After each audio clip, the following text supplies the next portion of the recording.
Welcome to my channel Health and Medicine.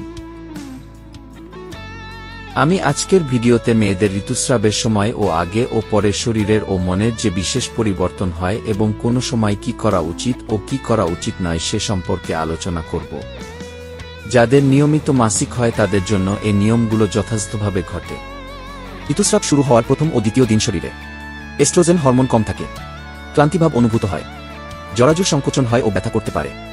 এই সময় ব্যায়াম করার যথার্থ সময় ঋতুস্রাব শুরু হওয়ার তৃতীয় থেকে পঞ্চম দিন শরীরে। যখন ঋতুস্রাব বন্ধ হয়ে যায় এস্ট্রোজেন হরমোন বাড়তে থাকে, ক্লান্তিভাব কেটে যায়, মন চাঙ্গা অনুভূত হয়। এটা ভালো কিছু চিন্তা করার উপযুক্ত সময়।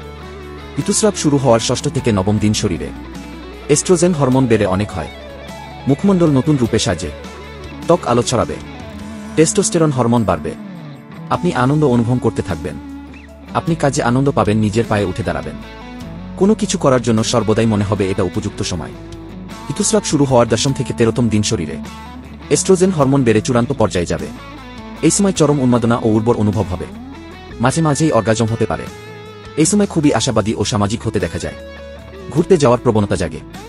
ঋতুস্রাব শুরু হওয়ার 14তম দিন শরীরে ওভুলেশন শুরু হয়, ডিম্বাণু নিঃসৃত হয়। যদি তা নিষেক না ঘটে তবে তা নিষ্ক্রিয় হয়। ঋতুস্রাব শুরু হওয়ার 15 থেকে 18তম দিন শরীরে হঠাৎ হরমোনের পরিবর্তন ঘটে, আবেগ তীব্র হয়ে ওঠে, ক্লান্তিভাব অনুভূত হয়।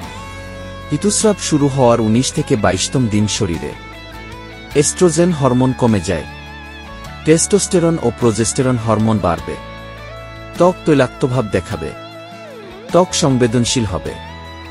স্বাস্থ্যকর খাবার গ্রহণের ভালো সময় ঋতুস্রাব শুরু হওয়ার 23 থেকে 25তম দিন শরীরে প্রোজেস্টেরন হরমোন অনেক বাড়বে, পেটে বুদবুদ হতে পারে, যৌনাকাঙ্ক্ষা কম থাকবে, কাজে মন বসবে না, অলসতা নাও লাগতে পারে।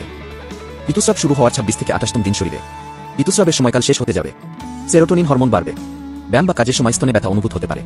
কফি পরিত্যাগ করুন, চিনি জাতীয় খাবার কমান, প্রচুর পানি পান করুন। পুনরায় ঋতুস্রাবের চক্র শুরুর জন্য রেডি থাকুন।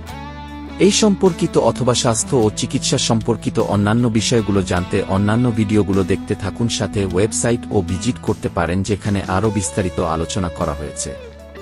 নিজের প্রয়োজনে চ্যানেলটি সাবস্ক্রাইব করুন ও অন্যের প্রয়োজনে শেয়ার করুন। ধন্যবাদ।